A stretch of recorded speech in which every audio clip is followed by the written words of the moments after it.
as you reported there, we saw 30% increase in revenue in UK, which is about 10 billion US dollars. And one of the biggest reasons for that growth is because of the social nature of gaming. So over the past 20 years, the games have evolved to place connectivity and socializing at heart. So this basically resulted in games becoming even more valuable for us during the lockdown periods. And it can be done remotely, right? Exactly, and that's the key here. And what's notable about the UK market, particularly here? How's growth been in the UK? So growth has been impressive because UK is one of the top 5 game markets in the whole world. It's behind only China, US and Japan. And UK's got a long history with video games, be that with games development, with the likes of Grand Theft Auto and Fall Guys being developed in UK. And of course, UK has been one of the pioneers in home computing. So there's a long history going back with video games in UK. And in terms of platforms for gaming, which are the most popular and which newer ones have you got your eyes on?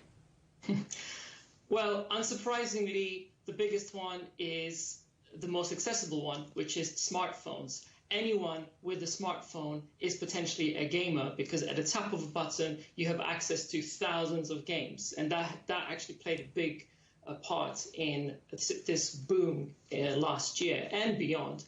And in terms of the interesting platforms, of course, we've got the next generation consoles from PlayStation and Xbox.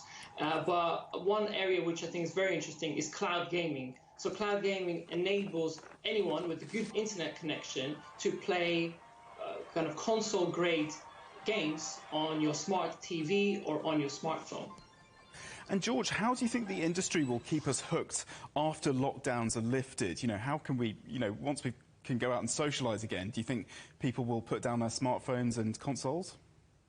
Well, I think it's reasonable to say that there will be a decline in growth, and I think that's just market kind of correcting itself.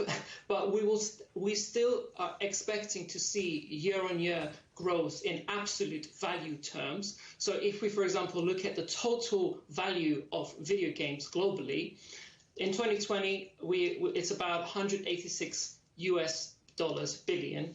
And that's going to grow to 194 billion US dollars next year.